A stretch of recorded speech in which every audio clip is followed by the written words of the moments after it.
Abe grabbed his pistol and a thin strip of metal to serve as a Slim Jim. He headed up the long drive.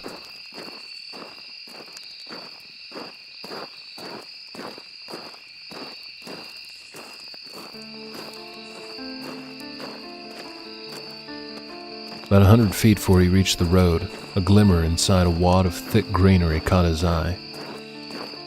Moonlight reflected off silver metal. Most of Carmen's red Camaro was hidden in the brush. Most of it besides the damn bumper with a custom plate reading NXS FTW. Goddamn girl gonna give old Abe some ass for his troubles.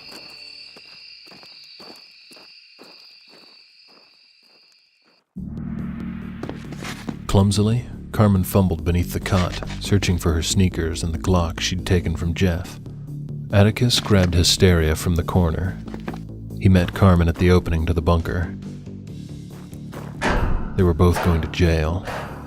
No, more like prison this time. Do not pass go, do not collect $200. Whistle blows and wham. Huntsville state paid vacation for about 10 to 12. She'd get charged with assaulting an officer, tampering with evidence, aiding a criminal, evading authorities. She'd be Granny Carmen before she stepped foot back in the rising bowl. Shit. Shit. Triple D'd shit. Ladies first, Madame Carmen. Not in these instances, sweetheart. Why don't you poke your head out of the shaft and see what's up there? Atticus clutched the ladder and was up and out.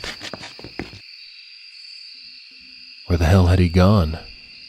Grimacing, she set the gun on the forest floor and climbed up. Once on the ground, she quickly turned and lowered the steel door. Like a futuristic ice beam, a spotlight froze her in place. She lifted a hand to shield her eyes. The bright light lowered a fraction, revealing a tall, dark, and pissed-the-fuck-off officer. Jeff pointed a Beretta. Hey, baby. Shut it, and get on the fucking ground. The Glock was on the ground, out of her reach. Had Jeff noticed it yet? I'm sorry. Really? You're sorry? For which part? Knocking me unconscious, or for being a dick tease? All of it was a goddamn ploy to break that weirdo out, wasn't it? You two got something going? No, it's... Just shut your lying whore mouth. He punched the Beretta forward to accentuate his rage. She held up her hands, palms out. I don't blame you for being pissed. I ain't pissed. Where the hell was Atticus?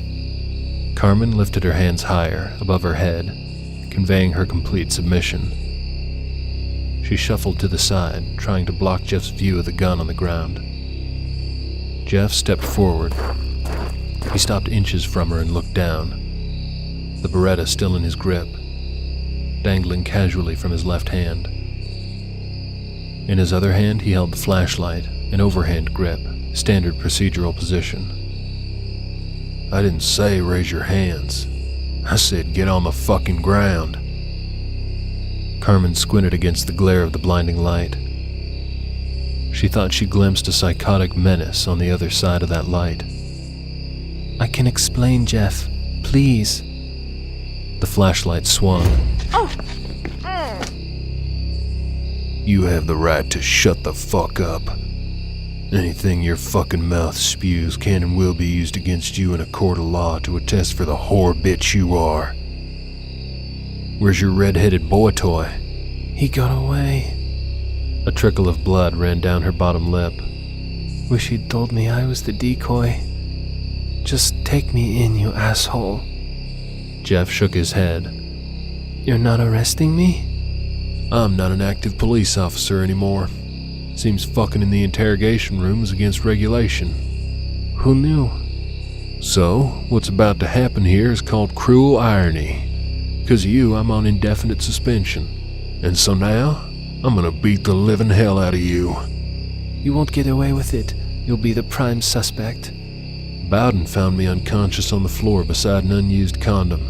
You know how goddamn embarrassing that was? And now I'm suspended. And you're fucking running off with a probably deranged psychopath. Takes one to know one, huh, baby? Jeff holstered his 9mm. Even if she'd managed to make it to her feet, and even if she could run, he'd catch her, 'cause he had the snarling vengeance of a taunted junkyard dog. The arm holding the heavy light pulled back. Take it like a woman, she thought wryly. From behind them, Jeff whirled.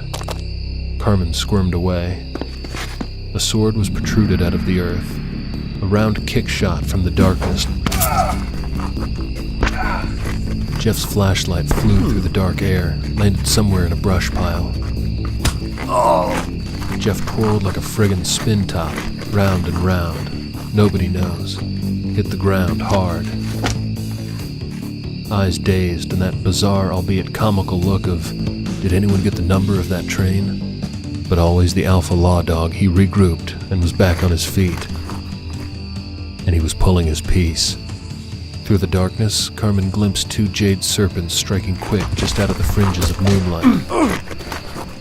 Darting off and returning with another strike of dangerous jade, or green leather.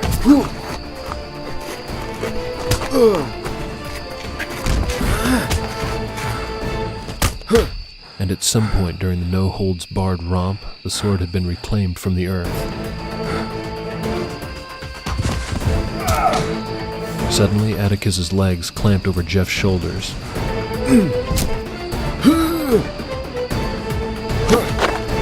Atticus maintained a perfect handstand. Atticus arched his back, coiled his toned legs, and caressed the ground like a tender lover before twisting and forcing Jeff down onto the ground.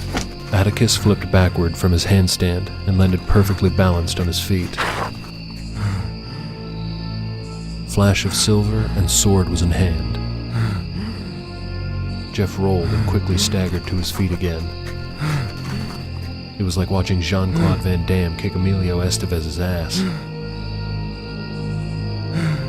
Jeff's gun had been removed from his possession and landed near Carmen's feet. With a calm motion, she knelt and retrieved the Beretta, before making a wide circle around Jeff, keeping her eyes on him, while Jeff's heated gaze stayed on her. Reach for the sky, asshole.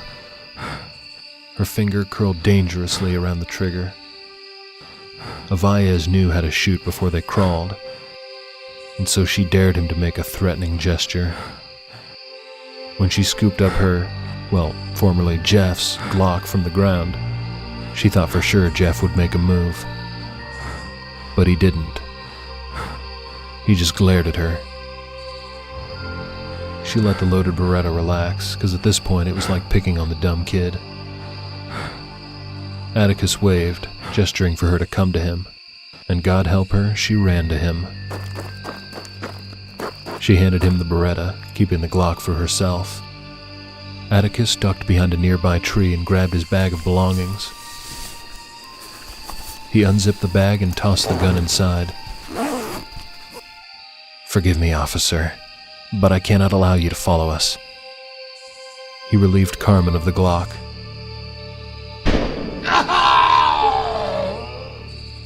Fuck!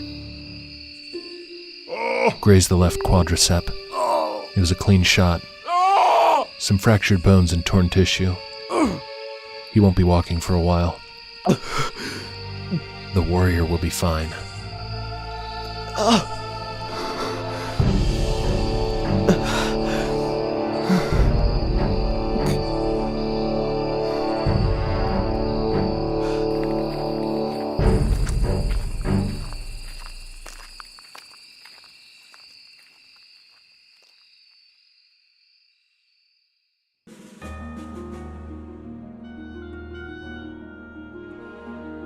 With a blue tunic pulled over her head, Nora faced the window at the end of the Hawklord barracks.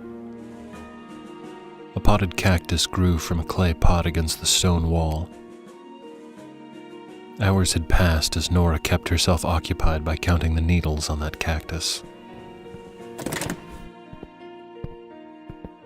Nora shifted herself closer to a corner niche in the foyer while keeping her back to the doors and her face away from the glass window so as to avoid her reflection being seen.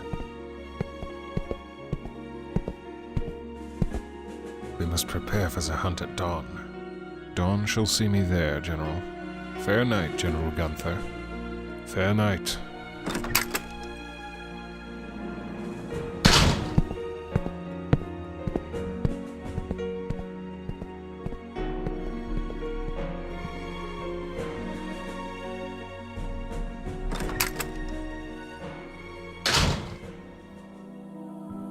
Mild fury had been quietly seething during the wait for Jordal.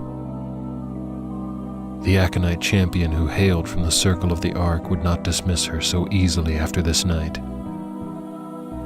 And she'd see to it that he'd never forget her face.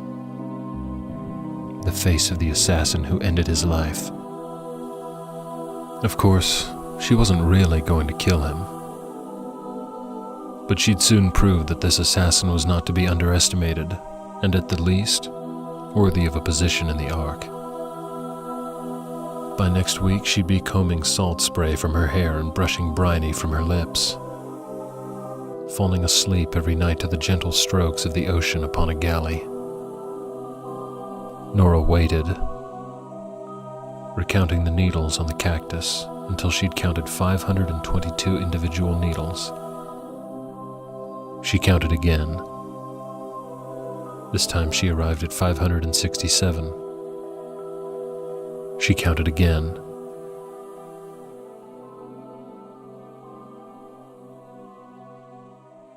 She counted again.